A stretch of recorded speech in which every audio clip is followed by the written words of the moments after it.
I'm afraid to talk about some stuff that happened to me because I know that there's someone in the room who's gone through something worse, right? Yeah. That's what I'm always afraid of.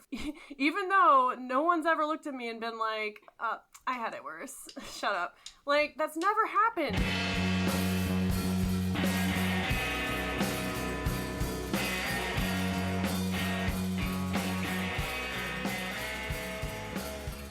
Hello, friends. Hello, friends. Welcome back to Pickles and Vodka, the mental health podcast where imperfect people have imperfect conversations and try recording 3 times in a day. You guys don't know it, but she nailed that 3 times. 3 times!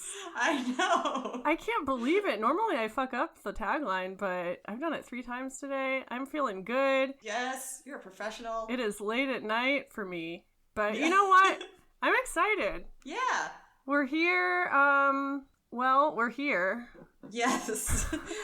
we are both wherever here is. So we met today at 11:30. We tried to record and it didn't work. So then we tried restarting my router and all this stuff and still it wasn't working. So we decided to try again tonight and we just figured out it was a wire on Lauren's headphones. Oh, no.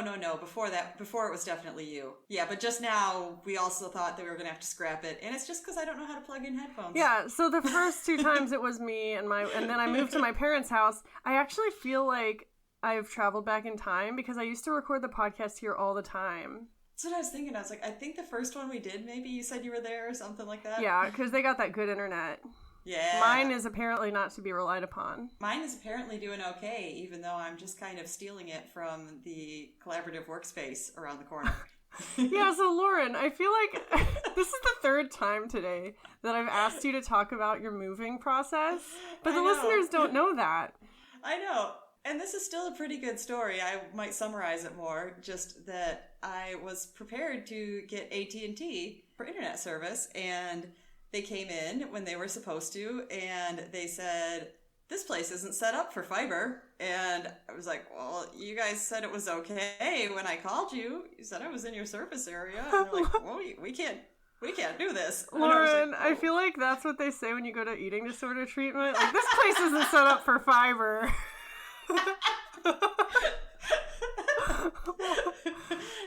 Protein only. Oh, sorry, I had to sneak that in there. I'm sorry that you've been having difficulties. That was perfect. Yeah, we have been through it. Yes. But so then my solution was, there's this workspace that's supposed to be all, like trendy millennial, and like we can just go and plug in our laptop and where we work from home. And also it has some gym equipment. You tell me not to make fun of your age, but when you say things like that, it makes you sound old. I'm sorry, we know that I'm spicier at night. Oh yeah, we have experienced this before. But no, it basically you're talking about like one of those hotel areas where they have like a bar where you can plug in your computer and like work and stuff. Yeah, pretty much, except for that my building is a converted old school. And so this is actually used to be the gymnasium and has like a stage and everything. I want to see pictures of that. I will take some. We all saw pictures of your building and like it's so gorgeous. Oh, I think I didn't finish the story, which is, so that obviously they just have like a general Wi-Fi, and that was one of the first things is they told us, like this is the guest Wi-Fi and this is the password, and I can get on it from my apartment because it's so close. So I'm just going to ride that train until someone notices. Yeah, it's definitely coming in clutch today. Yes. Yeah, follow our Instagram if you haven't already. We posted pictures of Lauren's new place, and it's amazing. It is a big mess still. There are considerably more books on the bookshelf than when we first tried to record. And they're also wiped out and clean. So yes. I've done something. And then just now I was looking up YouTube videos on how to put up a tension rod. I hate tension rods. That's apparently the one thing. I even bugged the landlord about it. I was like, did my bathroom get missed? Because there's no shower rod. And she's like, oh, yeah, it's a weird thing. This construction company just doesn't do shower rods. Wait, you don't have a rod for your shower? Yeah. I was thinking for your windows or something. Oh, no. Yeah, so the first tension rod I tried to install, I could kind of get it to sort of hold on the wall, but not very sturdy. And the best I ended up doing was I hung the shower curtain on 3 shower hooks, because any more would have brought it down, and it was enough so I could at least take a shower. But then my movers came and they confirmed, no, bitch, that tension rod's busted. I mean, you have a kitten too, so that's not, I can tell you right now, that's not going to last very long. Well, he's generally not allowed in the bathroom. Okay, that's a wise choice. I had this whole thing I was going to talk about earlier, but I don't feel like talking about that anymore. Okay, did you want to talk about anything else? I mean, I just got back from hanging out with my sister Caroline, who has been on the podcast. Yes. She's going through a really rough time right now with her car and stuff. Mm-hmm. The engine died for no reason. Like, she takes really good care of it. She only puts in, like, expensive gas. She's super bougie when it comes to her car. Like, her car is in good condition. So it just died out of nowhere, and she doesn't have a car. Oh my God. So, we got our nails done, and we got subs from Wawa for dinner because that's our treat. Oh. And it was fun. It makes me think of, like, all the times that I was a mess and the other people took care of me. Aww. And it's really nice to just be able Yes. to, like, be there for family members who are going through it and just be in a good enough mental place where I can, like, fully be there for them. You know? I know what you mean. I feel like I've had friends like that where once I get to experience, like, hey, you get to dump on me and I'll help you out. Yeah, this is a two-way used to it street. being reversed, yes. I know, right? I feel really Yeah. guilty sometimes that I'm just, like, an emotional leech. Yeah. I mean, I'm not saying, like, yeah, you are. No. I understand. I feel like a lot of us, and when I say us, I mean you and our listeners, I feel like a lot of us feel that way. It's like that thing where, would you feel like a friend was taking advantage of you if they came to you with a problem? Probably not. So why would it be No. different if you went to them with a problem? Yeah. I judge myself harsher than other people do. Oh I'm yeah, sure. don't worry, we all do it. I don't really have anything else before we get into our topic. I know. I was hoping for, like, a nice smooth lead-in, but I didn't find one. You gotta make your own. So... What's our topic today, Lauren? Oh my God! It's your turn to pick. So funny that you'd ask, because I have it right here. Boom, seamless transition. Yes. So, my topic is just a nice lighthearted little thing. It's just trauma. Trauma. But, in particular, it is small t or little t trauma as opposed to big T. What is small t trauma, Lauren? So, I looked up some definitions, and I think I copied down kind of a fragment of a definition, but it gets the point across, which is just that small t trauma doesn't typically involve violence or disaster, but it does create significant distress. So we're saying, you know, it's not the people that are like, I went to war and I saw my best friend killed in front of me. It's saying like a breakup or losing a job or being rejected by friends or financial troubles. Stuff that happens to everybody.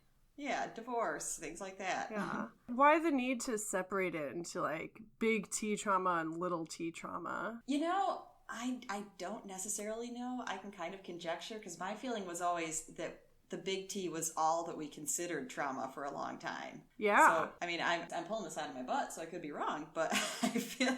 That's all we do on this podcast, to be honest. Yes. We don't really know anything. But I felt like, yeah, like people had to finally recognize, like, wow, just because it's not something major, it's still something that affects you. It affects your well-being. Any trauma apparently has a higher risk of addiction or other mental disorders. You don't say. I know.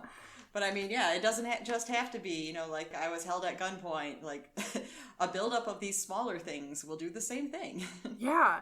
I mean, okay, so I've been asking you questions like I don't know what it is. I do know what it is.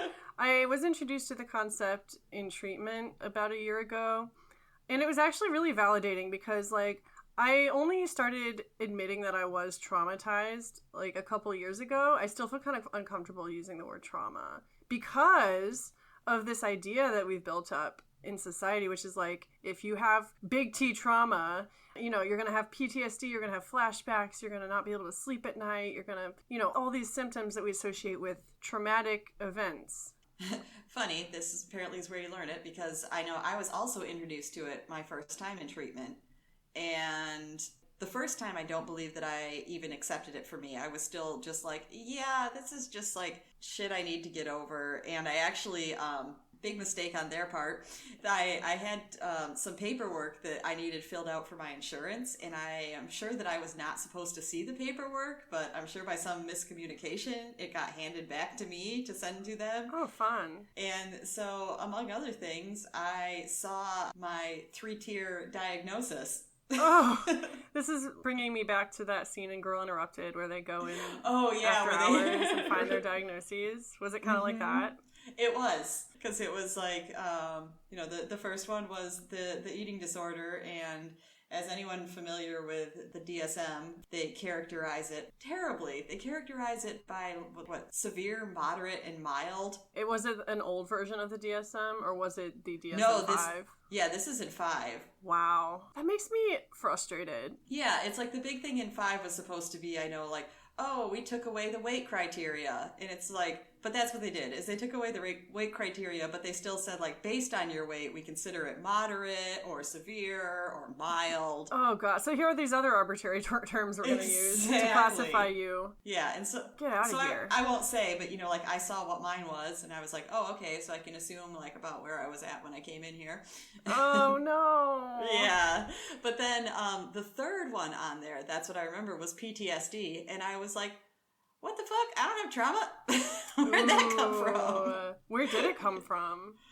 I don't know, but you talk to people in the beginning, you tell everyone your life story, and apparently that's what I imagine is they must have decided all these collective little T's were enough to... Well, that's the thing though, they really are. Mm-hmm. If something traumatizes you, then it is trauma. I've said that before, and I stand by that. It doesn't matter what it is. Something could happen to you that might not be a big deal to someone else, but it changes your life forever and impacts you in really serious ways. And it doesn't really matter what it is. So I hear terms like big T trauma, little T trauma, and my first impulse is to get kind of defensive. Sorry. Did I just take your breath away? Did I steal the words out of your mouth? No, I thought I had time to take a big hit off my vape, and then I choked. It's okay. I do that a lot. Okay. But yeah, I wondered, how did you feel, upset about it? In what way? Part of it, I feel like just by giving it the term little T trauma, they're making it less important. They're saying, okay, this traumatized you, but it shouldn't have traumatized you. I know that's not what they really mean, but that's just what I kind of got. That's how I felt. And so I don't know. This is a great discussion because I feel like it could be helpful to validate someone's experiences, but it also could be harmful once you start classifying trauma. Yeah.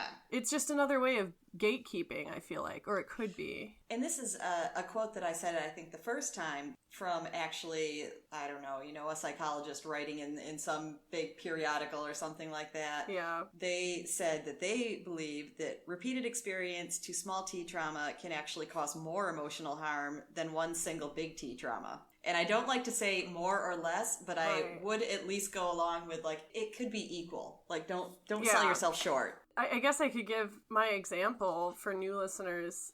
I grew up in a really loving family, really great family.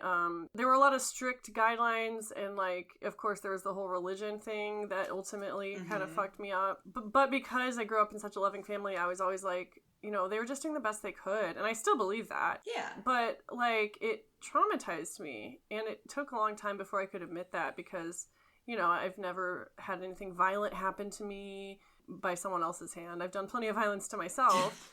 Or, I've never been sexually abused or assaulted or anything like that other people have dealt with. And so, of course, those are always the types of things I compare myself to. And it's dangerous. Yeah. And I feel the same way. It's basically... I can recognize, and I feel looking back my parents made some big mistakes and they did some stuff that really fucked me up, but I do always believe that they had the best intentions. Of course. I'm not going to say that I would raise a kid any better or any worse. Right. I never felt like they were doing it as in, we got to put her in her place, little bitch. Yeah. And Carolyn and I were just talking about this, how much our parents have changed in good ways, since all of us grew up. And, they started becoming exposed to more of our antics and worldviews and stuff. And I think they've really been more open-minded lately.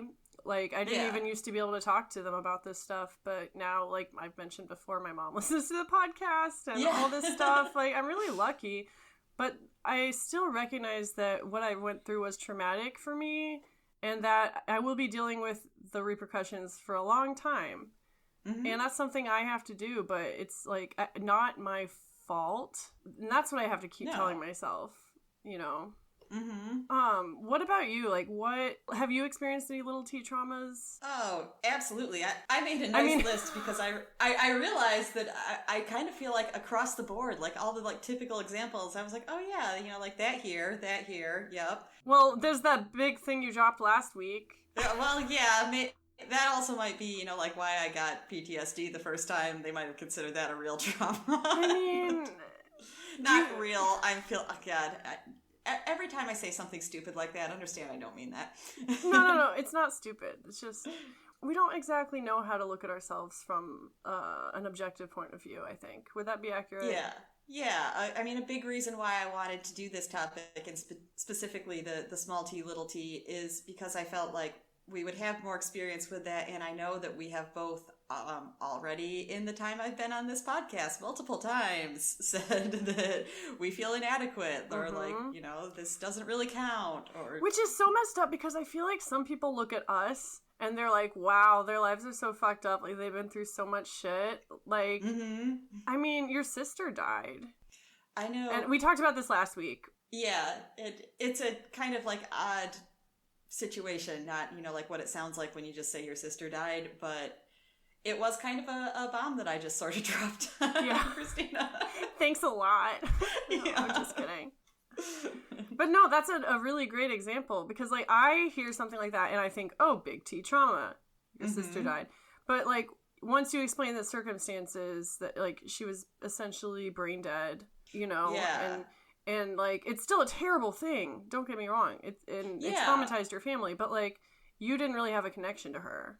Right. Like, yes, I had a lot of far-reaching feelings towards it, and I talked about things that I came up later as an adult, but yeah, at the time, it was just kind of like, it was almost as if you had this doll that laid in a crib and on the couch for a while, and suddenly that doll's gone. It's like you said, though, like, the effects of the quote-unquote little T trauma can have really long-reaching consequences. Yeah. So something I was thinking of, because like I said, I kind of have a list, is maybe if we just sort of talk about things that we've been through that would fall under it, and hopefully people can relate. Talk about traumatic things that happened to us? Just little ones. Nah, I'm out. We don't do that on this podcast. No, I'm just kidding. Okay. Well, tell me more about your family trauma. How do you think your parents messed you up, even though they didn't mean to? Oh, God. Well, so a lot of people are raised with religion, right? Mm-hmm. And a lot of people are raised with strict rules. And a lot of people are homeschooled, and a lot of people have a lot of siblings. And a lot of people have financial difficulties. But, you know, all of it happened to me. It was all happening all at once. I was thinking as you're listing that, I'm like, but that's a lot to deal with at once. I mean, it's the kind of thing where when I start telling someone else about it, it's like, oh, wow, that sounds really hard. But it's just, it was normal for me. Like, moving every 3 years because we were in the military, and then, like, being homeschooled. And I also taught one of my sisters to read. Because, like, basically, in the sect of Christianity that we were in, like, the more kids you had, basically, the better. Like, the kids are basically seen as, like, tools. Yeah, that means you did what you were supposed to for God. Yeah, exactly. And so, and then once the kids are old enough, like, they start doing chores and helping to raise the other kids. It's very normal. I knew tons of families like this. But, like, I didn't feel like I didn't really have a childhood in some ways. And again, this isn't inherently traumatizing. No, but because you were the oldest, so you didn't get to. I feel like I raised a bunch of kids. Like, there's just a lot of pressure. Like, you have to grow up to be this way. You have to be super responsible and show honor to God and, like, conduct yourself appropriately and all this stuff. It's a lot of pressure. You have to look a certain way and talk a certain way and, like, don't listen to this kind of music, dress this way, don't watch these movies. Like, we really were sheltered. Yeah. And, I don't know. I just kind of drove myself crazy trying to fit in with all of it. because I was feeling curious about the world, and our access to outside information was very limited. Okay. Because the world was the enemy. You know, the world was trying to corrupt us. And so we could only consume the media that the church approved. And so we weren't allowed to, like, read Harry Potter or, like, watch the Disney Channel. And, like, you know, we weren't allowed to celebrate Halloween and all this stuff that it doesn't sound very bad when I talk about it. It's just like, oh, I grew up strict, boo-hoo. All of that together, it sounds like that's a little extreme. And especially, it sounds like you were starting to feel like, I don't know if I agree with all this or if it's correct, but almost like you didn't know how to identify it because you didn't know what was going on. I think the thing that traumatized me the most was just the constant guilt and the constant fear, because there was constant guilt for not being perfect, you know? Yeah. And then constant fear of going to hell for not being perfect. Yeah, because I'm imagining being in, you know, in a family, in a community that's like that, and if you are starting to feel like, I don't know if this is what, you know, I vibe with, then you feel like, am I supposed to hide it because everyone else does? And, like, the thing that stuck with me a lot, honestly, is the body image stuff, and, like, the sex negativity that we were raised with.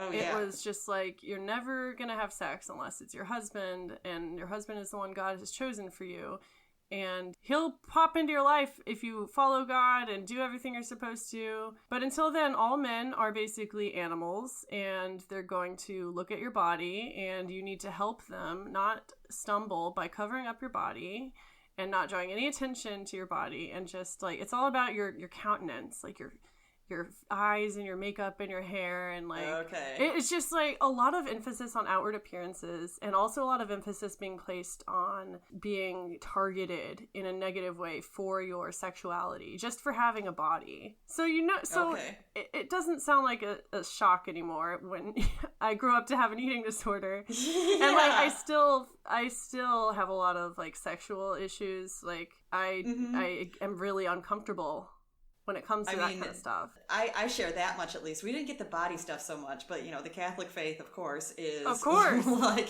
you do not have sex unless you are married, and you should only be having sex to have children, and if you get divorced, then you're out of the church. Yeah, so, like, while nothing really, like, big T traumatic happened to me, I do have a lot of things like that just built up over the years, and you can't just cast aside that stuff when you decide you don't believe in Christianity anymore. Like, that stuff stays with you. Probably when I was, like, junior high-ish, then I thought of my biggest fears, and one of them was spiders. Still is. I forget what episode I found that out in. We were taking a quiz, I know, but I don't know which episode. Yeah, I think it was the vape quiz. Okay.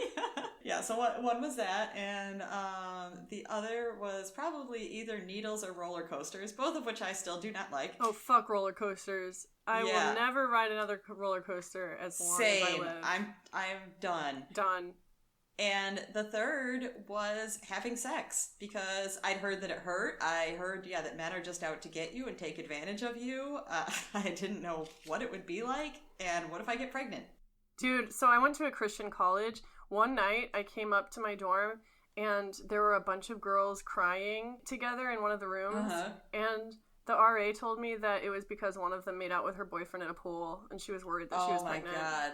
There was no sex education. Did you ever see the movie Saved? No. It's actually probably one of my favorite movies. I need to watch it. It's one of those movies people have suggested to me. I have to be careful with stuff like that, though, because they can trigger me if I'm not careful. I think their school is religious, because everyone, is, like, very religious, and one of the girls actually gets pregnant by her boyfriend. Shit. Yeah. I'll definitely have to watch that sometime. Probably my favorite Macaulay Culkin role ever. He is so funny in it. Okay, I'm in. Okay. So, going off something you said before, I was going to share some of things from my growing up that I would agree, and the funny thing is I was going to end it on the same sort of thing, like, why did I get an eating disorder? Yeah, let's start there.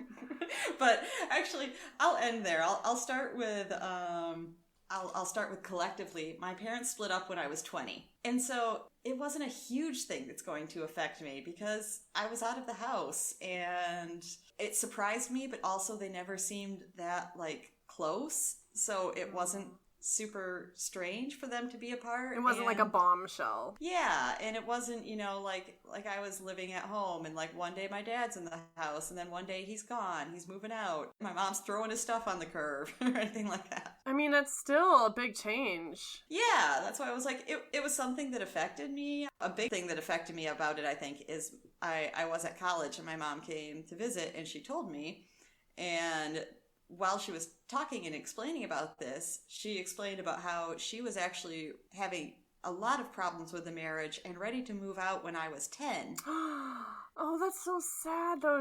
Like, for 10 years, just, like, kind of being unhappy.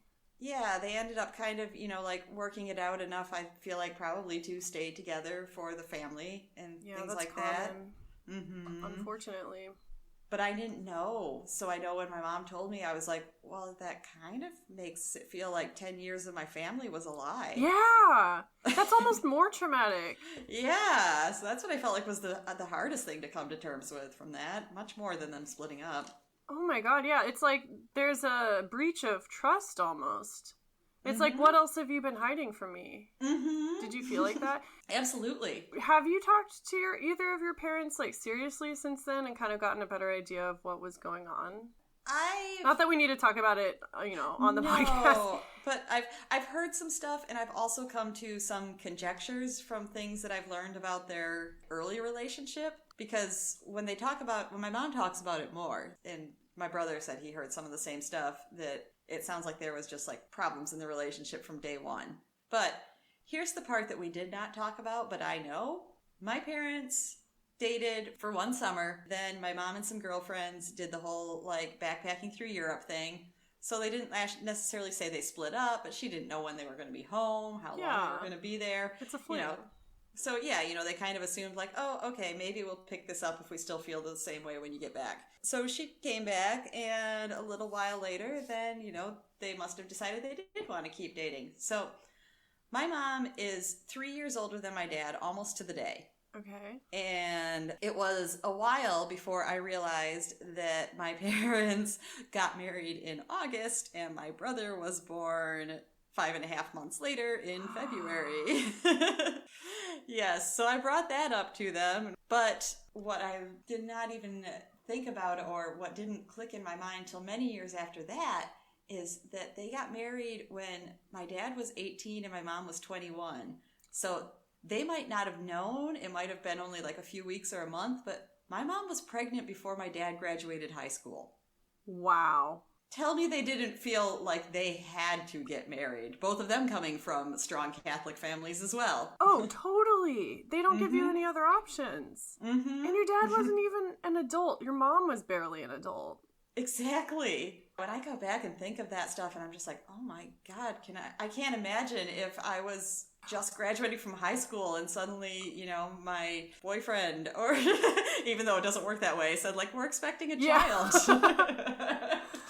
That really opens the door to another topic which has to do with this topic. Intergenerational trauma. Have you heard of that? I'm not sure. I mean, it probably will be familiar. I mean, I'm just paraphrasing, but it's the idea that whatever trauma your parents might have, like big T or little t, right?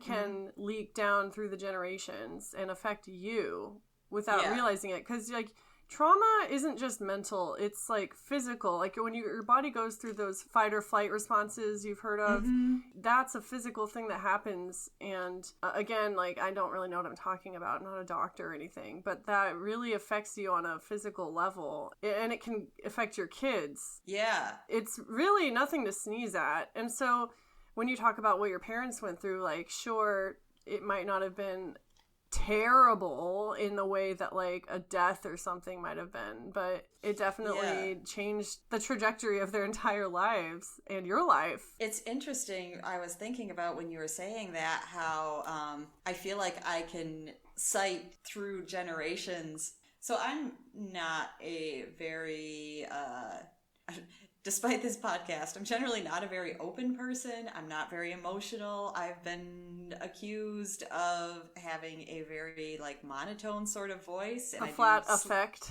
like like they said you had at the psych ward. Yes.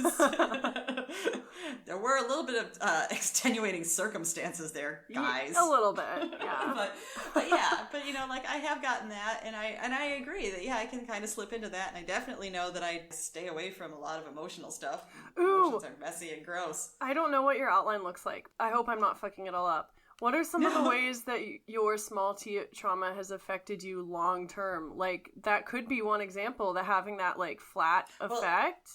That was actually what I wanted to say, talking about the generational, because I feel like I can see over generations us slowly, very, very slowly, maybe being a little more willing to like open up or show some feelings. Because like if I take it backwards, my mom, I feel like she was like me, but it was very important for her to project the idea of like everything is fine and my life is perfect and I'm the perfect mother and the perfect housewife and perfect everything. So I feel like she was probably even more detached than me because she felt that pressure. And stepping it back one more is my grandma. Now, when I knew her, I mean, my mom's mother was a ton of fun and she was hilarious and I thought she was great. But my mom told me a story once that she said when her children were little, like babies, if there's a bunch of people sitting in the room, then she would always sit there with the baby on her knee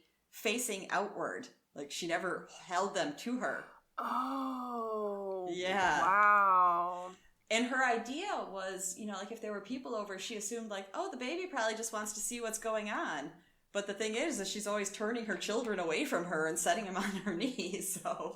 Ooh, and like, who knows, was she ready to be a mom? Yeah. You know, like it could have gone back even further when you have all these women that are just like taught that they're just supposed to make babies and like serve their families. Not that there's anything wrong with that, but when you're told that that's A, your only option, and B, like all the... When you're not given the choice. Yeah, that's when it becomes problematic. Mm-hmm. I mean, when we talk about like religion and stuff, we're talking about our experiences. Yeah.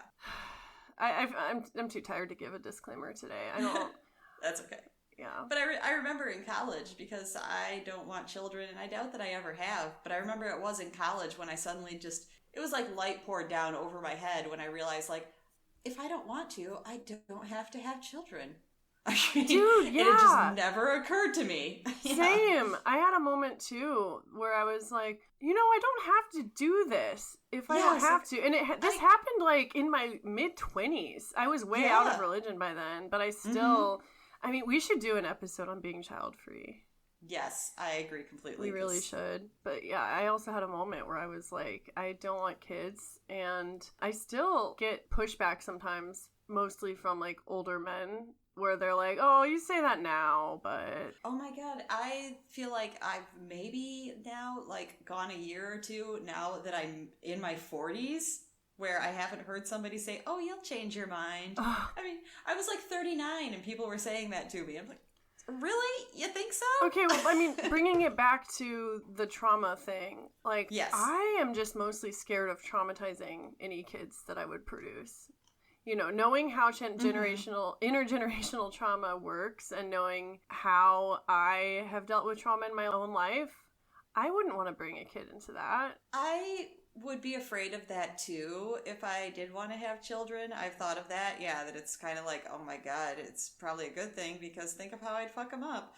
But also, I kind of don't like when people say that because it does feel like predicting the future, saying, I know because I was raised terribly that I would also, like, my children would also be messed up because that's just in the nature. It's like, oh, you are your own person. That's true. And I know for me, that's one of the many reasons I don't want kids. Yeah, because it is something very common. Yeah, and I agree. It shouldn't be just like a cop-out, but I don't know. I honestly think, and we won't talk about having kids anymore after this, but I really do feel like rather than having to justify why you don't want kids, I feel like people should have to justify why they want kids. Yeah. You know? I think so too. Like, a lot of thought should be put into it, I think. Yeah, I mean, if you can. I know surprises happen, like life happens, literally. Yeah, but I mean, I've heard things before, you know, like you go through like all of this just to like have a license to drive a car, but you can just pop out a baby. Sometimes I think about the fact that I'm capable of doing that, and it freaks me out. Me too. Like, but also sometimes it's empowering. Like, even though I don't want kids, it's kind of cool knowing I can do that. Like, my body, like, no matter how much I've abused it, like, it's bounced back. Yeah. It's crazy. This kind of like came up, but I feel like we could talk about it a lot more, saying that any sort of trauma that you deal with usually makes it way more likely that you will develop addictions or other mental disorders. Yeah, makes sense. What do you feel like? I mean, on one hand, I feel like you could take that information and be like, this is why I'm fucked up. And I don't need to go to therapy because I know what fucked me up. Mm-hmm. I mean, I'm thinking about my mom right now because she went through a lot of trauma on her own, which she talks about in episode 14, one of the very first episodes. She talks about her daddy issues, for instance, and she'll hate me for saying this. Like, she hates the term daddy issues. Yeah, I wondered about you calling it. I mean, she said it. I'm just quoting her own words back to her. Okay. She's like in the room next to me as I'm saying this. It feels kind of weird. Right. But she had, her dad was kind of a piece of shit to her family growing up. And, you know, they made reparations and all before he died. So, you know, that's great. But her whole life, like, she grew up with her dad, like, yelling at her mom and stuff. They also divorced when she was in high school. So she grew up with her dad being unkind towards her mom and telling her that she was stupid and stuff. And she grew up with this main male figure calling her stupid. And you can look at her life and, like, no wonder she struggled so much with, like, she's self-esteem. just, like, grasping for anything, I would feel like, out of that. If you don't remember my mom's story, she didn't become a Christian until her 20s. Like, she was an alcoholic and, like, she had anorexia and was hospitalized a few times. Like, she has had a lot of really serious issues.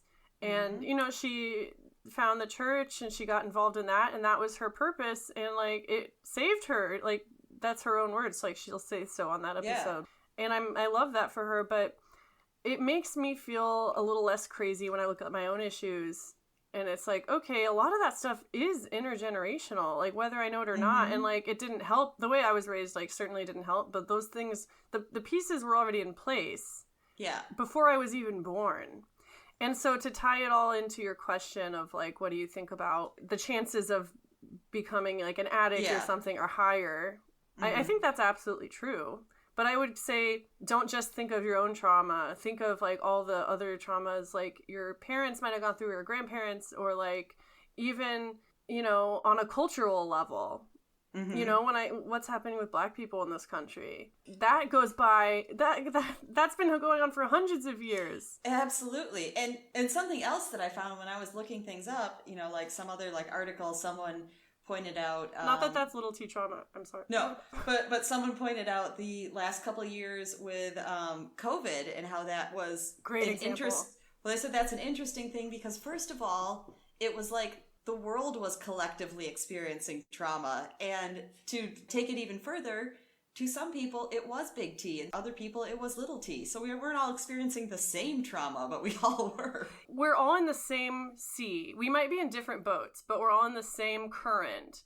We're all experiencing the same thing, and, like, some of us, it might have changed our whole lives. Like, some people obviously lost people, or, like, they died themselves. Obviously, that is the ultimate That's big the T biggest trauma. T. It's the biggest T. And then, you know, some people like me, no one I knew died from COVID. I didn't even get COVID until 2 years in, but, like, I lost my job and I lost my health insurance. I ended up going to treatment and moving across the country in a way because of the events that were unleashed by COVID. Yeah, I mean, similar thing where it was like nobody I knew died for a long time, and when I did know some people that died, they weren't super close to me or anything like that, but yeah, in the very beginning, just being like not being able to leave your house was. Well, that's where I was going with this. Yeah. Is like there's a third group of people that maybe weren't even inconvenienced as much as me. Like they kept their jobs, but let's say like they had to go remote. And a lot of people's mental health suffers when you're isolating like that. We've talked about it a lot because it's all anyone's been talking about for 2 years. And that is legit trauma too. Like maybe someone developed an addiction. A lot of people did. Yeah. And so however your life changed, like if it traumatized you, like that's valid. You deserve help and you deserve to talk about it without feeling like you have to silence yourself because you didn't go through something as hard. Yeah, it doesn't mean that you don't count because you heard someone that had it worse. And maybe, like, you're worried about talking about your experience. Like, I'm getting passionate about this, and so I'm stumbling over my words. I'm afraid to talk about some stuff that happened to me because I know that there's someone in the room who's gone through something worse, right? Yeah. That's what I'm always afraid of. Even though no one's ever looked at me and been like, I had it worse. Shut up. Like, that's never happened. Right. In fact, the opposite has happened where I'll talk about the things I've gone through and someone will come up and be like, oh, that happened to me. I feel better now because you talked about it. Like, that's happened a lot. That is something I was thinking earlier, and then we, totally got off topic and I didn't say it, was a few different times, like a common thing I think when you're in treatment is people kind of like go through their timeline or their story. And so, I've been in a couple where that's something that you do at some point. And I have always felt like that, I hear other people do it first and I just start to think like, oh my God, they have such terrible stories and awful things happen and, they came out on the other side. And I think that mine is just going to be like, well, like this kind of sucked and everything, but here I am. And I feel like I get the same reaction, which always shocks me that people are like, oh my God, I can't believe listening to your story. And I'm like, really? Well, that's the thing about these little T traumas is that, like, everyone has experienced them to some degree. Like, there's a more potential to connect with people over the little T traumas because most of us have gone through something like that. And I think this does speak to, like, whatever I said at the beginning, that it was, like, it's pretty much can be as bad as something large if you experience like a bunch of little ones. It builds over time. It builds over time. Sometimes it comes from things you don't even expect. I mean, the financial thing, like I was never evicted or anything like that. My family didn't go through the worst of it until I was out of the house. So like I never had to use food stamps. They started using food stamps like after I left the house. Like they went bankrupt and all this stuff. But the seeds of it had been sown like while I was living with them. And so that really affected me in ways like now I can afford things, but I'll still not buy things for myself, even if I need it, because I think I can spend the money better elsewhere.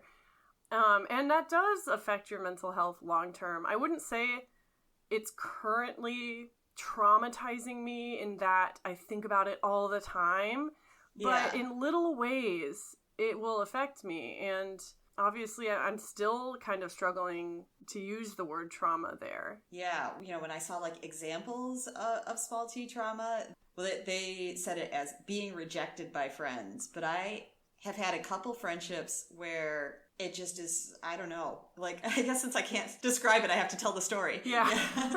So I had this good friend, Kim, and we had met, like, I think the year before high school, and we had been really good friends all through high school. We stayed really good friends through college, and then her and her husband moved to Chicago the year before I did. So, then we ended up in Chicago together and just doing tons of stuff together and everything.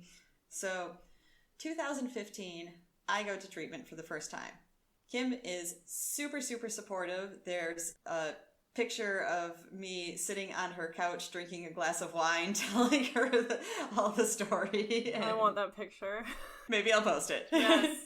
And yeah, so really great. And I know like I don't like to do like FaceTime and stuff like that, but after I'd been in treatment for a while, we did that a few times because then we could at least see each other and talk. So about a year later, I had to go back, and this is what ended up with me bringing Pico, because she told me when I said, like, it looks like I'm going to have to go back. They have 1 dog and 3 cats. And I had my old cat, Gypsy, then. Right. So what she said is she was like, hey, like, I know you're going to have to, like, find someone for the pets. And, we've already got 3 cats, so I just can't imagine us taking in another one. But, I bet we could watch Pico.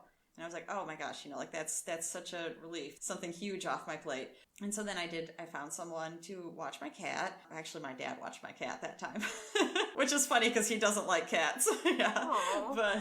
But yeah, my dad loves falling asleep in front of the television. So, I mean, they were great. He basically is a cat. Exactly. That's why I'm like, I don't think he realized. But yeah, so I wasn't hearing anything, but I was assuming, I was like going through so much to find someone to take care of Gypsy, and assuming Pico's taken care of. And then, I don't know, like 2 days before, I was just like, okay, so this is okay then, right? And I get back from my friend Kim, and she's like, well, actually, I don't think that we can do that because, we have a dog walker that comes, and you'd have to pay for him to walk Pico as well. Oh my God, I'm also sweating listening to this. Yeah, and also it's just like really stressful when he's here, and yeah, I don't think we can do that. I mean, it's devastating, but at least she was honest. But oh, yikes. I miraculously was able to bring Pico with me because, I explained what happened, and guys, with 48 hours, my pet sitter just said nope.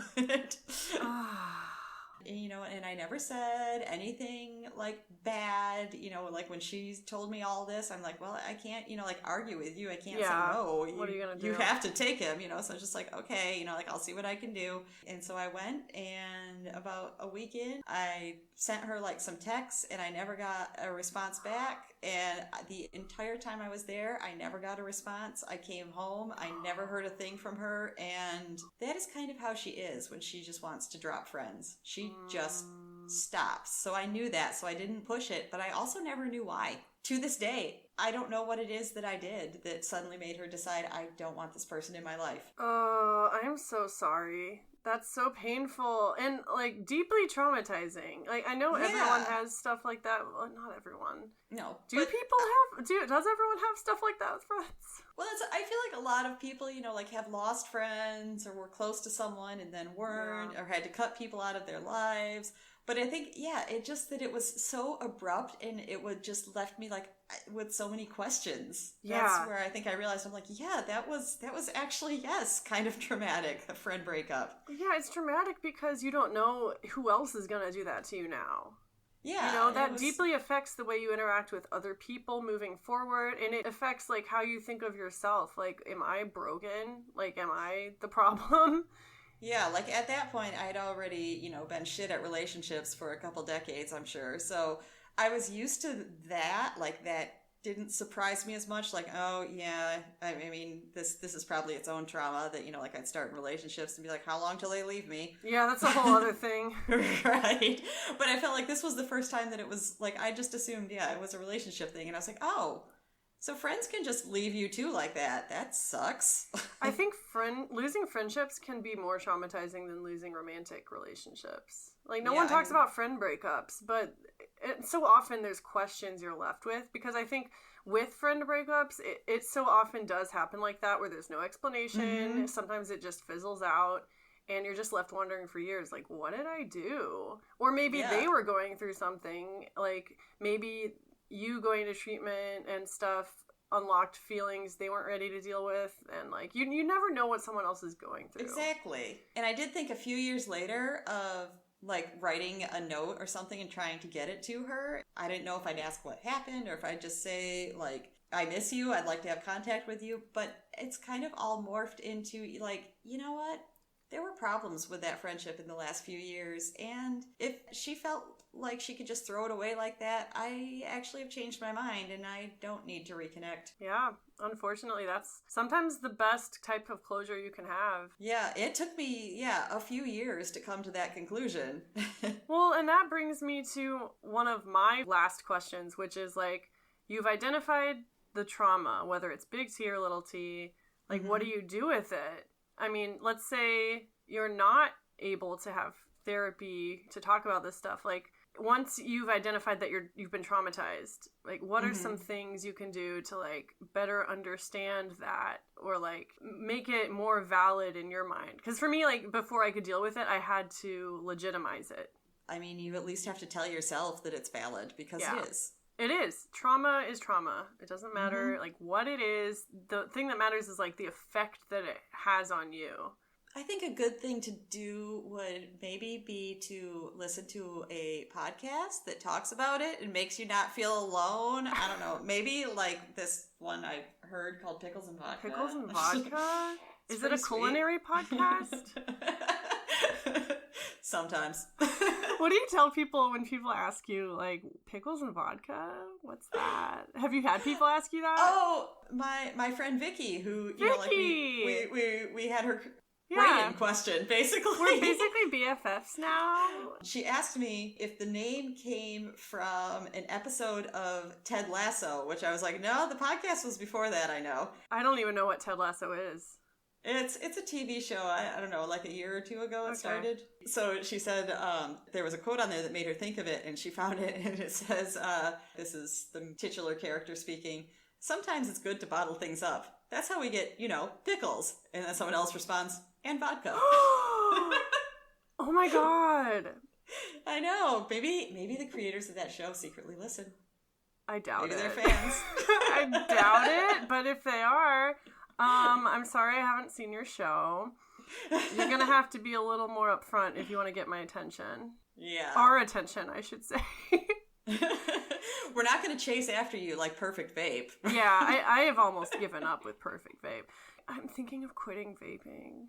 I've thought of that sometimes, but I never do. I won't get into it now, but Okay. I'm thinking about it, and it makes... The fact that I'm so anxious even thinking about quitting makes me think I probably shouldn't quit yet, because I don't really have any other coping mechanism. Like, I'm not on any meds right now. I'm not in therapy.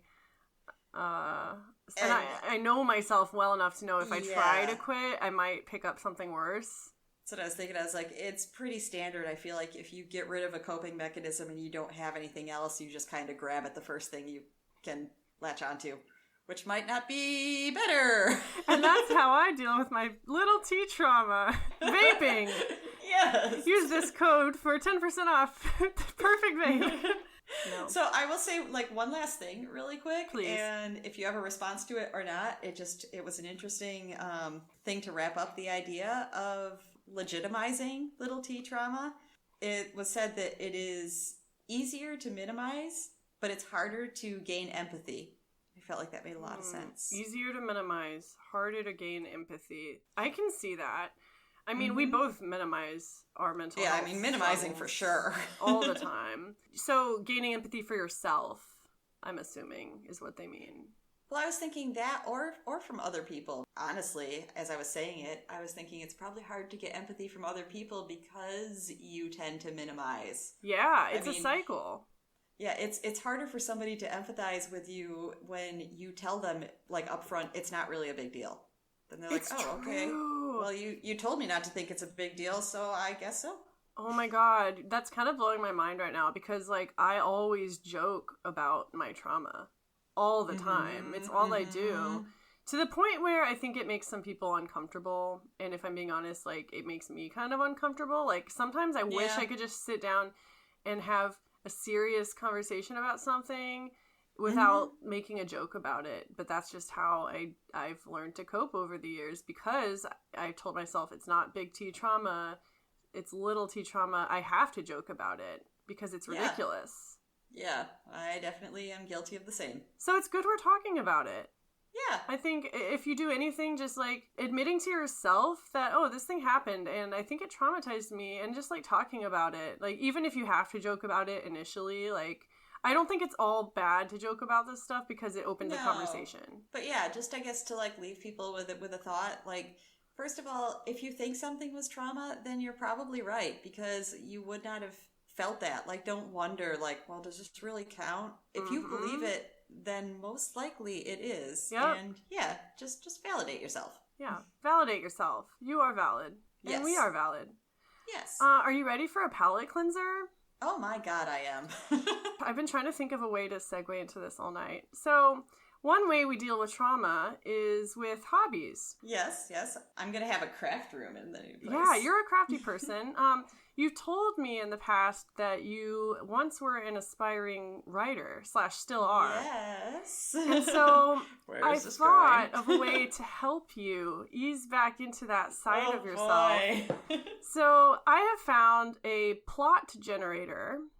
Ooh. So we will be writing a short story today. Okay. And my hope is that you'll be inspired to write more short stories of your own. Maybe a whole novel. A whole novel. Okay, so there's a bunch of fill in the blanks. Mm-hmm. So you're just going to give me all your answers and then it's going to spit out a short story. Ooh, okay. Okay, so for the title, you have a few choices for the format of your title. Would you like to name it after the protagonist? Name it after a secondary character, name it after an object from the story, name it after the weather, name it after the place where it all happens, or random? I think an object. An object, all right.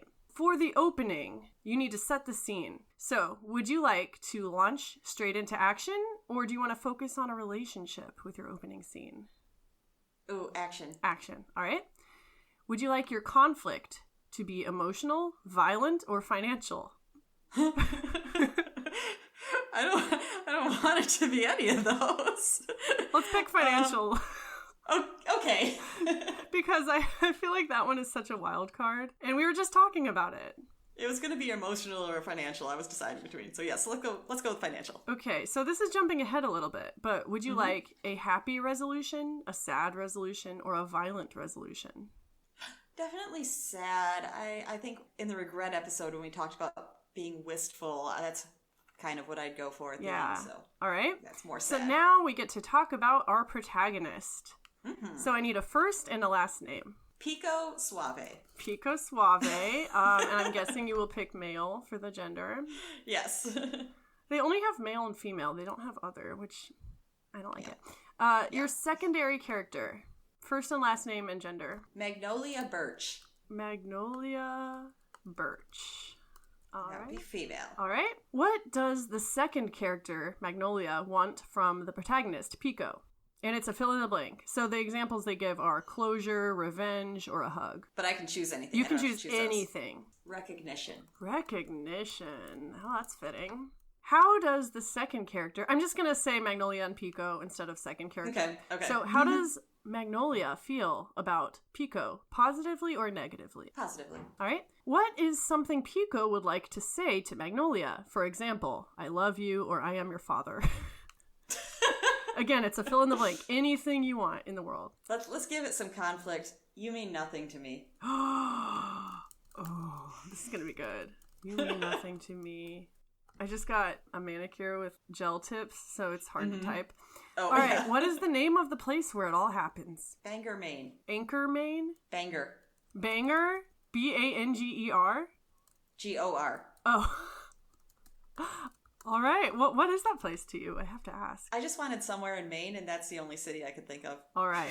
Sick. How did Pico feel about the place? Positively or negatively? Positive. All right. No, negative. All right. It's too cold. What is a feature of Bangor, Maine? Lobster? Lobster. All right. What are two adjectives that could be used to describe Bangor, Maine? Cold? As we've established. Quaint. All right. I've never been to Maine. I'm making this up. Oh, okay. If you're from Maine and we're... I'm sorry. I'm sorry. We're both sorry. But mostly Lauren. I'm very sorry. Okay, what are four emotion adjectives? For instance, happy, sad, grumpy. Terrified. Okay. Skeptical.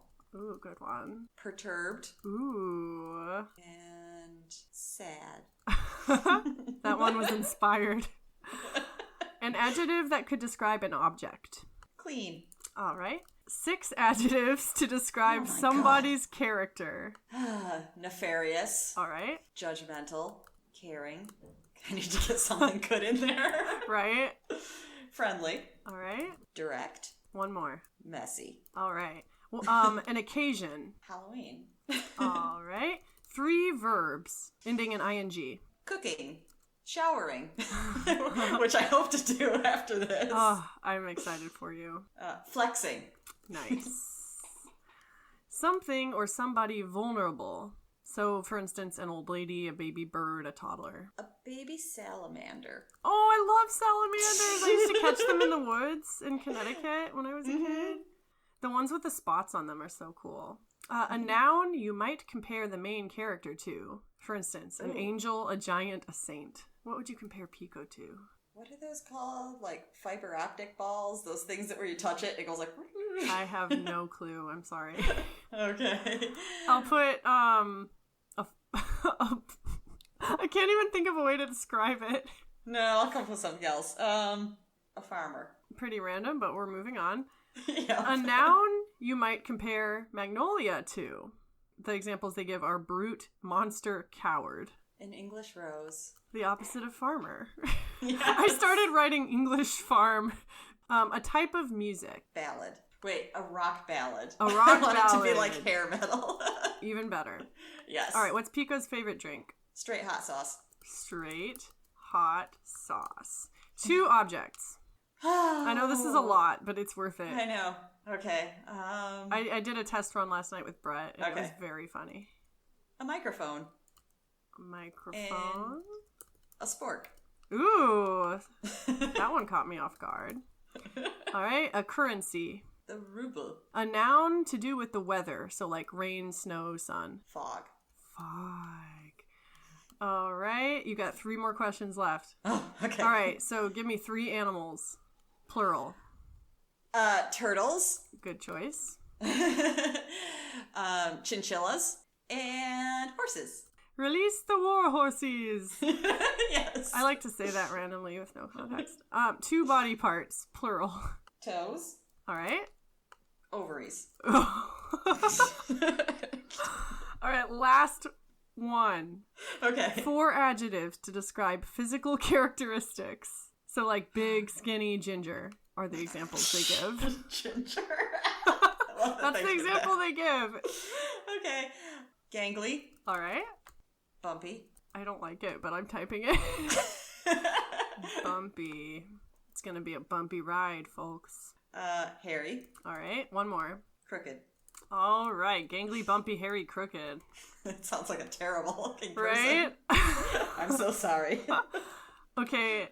What would you like your pen name to be for this story? Alice and Francis. Those are my 2 middle names. Alicent. What? Allison. Oh. I thought you said Alicent. There's a character on Game of Thrones right now named Alicent, and I was going to say, you don't even watch that. Okay, but now, do you mean like the new stuff? Because I watched Game of Thrones. The new spin-off show, House of the Dragon. I watched that. Yeah, it's so good. It's more focused on character. Okay. Than anyway. The nakedness. That's what the old well, ones. there's less nakedness and there's more traumatic childbirth scenes. Oh, okay. Okay, so you Allison. Give some, you get some. Okay, but here's the real question: how do you spell Allison with 1 L or 2 L's? 2. Okay, good. That's my favorite way to spell it. Allison Francis is with an E. Oh, I'm glad you clarified. All right, it's gonna generate your short story, and I'm going to read it to you. Yes. So the name of your story is The Clean Microphone. In other words, not what this night has been. Yeah, so say appropriate. All right, I hope you have a vape and a coffee. Get cozy. Okay. The Clean I can't even do this. The Clean Microphone, a short story by Allison Francis. Pico Suave looked at the clean microphone in his hands and felt terrified. He walked over to the window and reflected on his quaint surroundings. He had always hated cold Bangor, Maine, with its long, lovely lobster. It was a place that encouraged his tendency to feel terrified. Then he saw something in the distance, or rather, someone. It was the figure of Magnolia Birch. Magnolia was a friendly English rose with crooked toes and hairy ovaries. She sounds beautiful. Pico gulped. He glanced at his own reflection. He was a nefarious, judgmental, straight hot sauce drinker with gangly toes and bumpy ovaries. They already used ovaries. I know. His friends saw him as a faff-dorking... What the fuck is that word? Faff-dorking? Okay. I hope it was. I didn't give you that one. You did not. His friends saw him as a faff-dorking, faithful farmer. Once, he had even rescued a sweet baby salamander from a burning building. Wow. But not even a nefarious person who had once rescued a sweet baby salamander from a burning building was prepared for what Magnolia had in store today. The fog teased like cooking turtles, making Pico sad. As Pico stepped outside and Magnolia came closer, he could see the inquisitive glint in her eye. "Look, Pico," growled Magnolia with a caring glare that reminded Pico of friendly horses. "It's not that I don't love you, but I want recognition. You owe me 2,739 rubles. Oh. Pico looked back even more sad and still fingering the clean microphone. "Magnolia, you mean nothing to me," he replied. Harsh. They looked at each other with skeptical feelings, like two curved, crazy chinchillas showering at a very direct Halloween, which had rock ballad music playing in the background and two messy uncles flexing to the beat. Oh my. Pico studied Magnolia's crooked toe. Here we go again with the ovaries. Pico studied Magnolia's crooked toes and hairy ovaries. Eventually, he took a deep breath. I'm afraid I declared myself bankrupt," explained Pico. "You will never get your money." "No," objected Magnolia. "You lie." "I do not," retorted Pico. "Now get your crooked toes out of here before I hit you with this clean microphone." Jesus, Pico. Magnolia looked perturbed, her wallet raw, like a stingy, scary spork. Pico could actually hear Magnolia's wallet shatter into 2,739 pieces. Then the friendly English rose hurried away into the distance. Not even a drink of straight hot sauce would calm Pico's nerves tonight. The end. Wow, he's in a rough spot. And look, you get reviews for your short story. The Daily Tale says, "I feel like I know Pico Suave. In a way, it feels as though I've always known him." Yeah. And then, Hit the Spoof says, "Saying the fog teased like cooking turtles is just the kind of literary device that makes this brilliant." Yes. And then Zob Gloop says, "I could do better." Oh. And that's it. Yeah, Zob. Let's see. That was it. That was the palate cleanser. I loved it. It's really fun. So the website is plot-generator.org.uk. And you can generate fairy tales, picture books, movie plots, all this different stuff. Love it. And they're not all as long as the one that I did. Okay. But yeah, that is Pickles and Vodka, everybody. Yeah. The pickle poll should be out by now, but if it isn't, look out for it in the next few days. And the next episode we do will be playing your answers to that. Get ready to leave voicemails. Yeah, get ready to leave voicemails. Before we say goodbye, I want to do a quick shout out to the 3 people who responded to my Instagram story the other night asking for Spotify ratings for our podcast.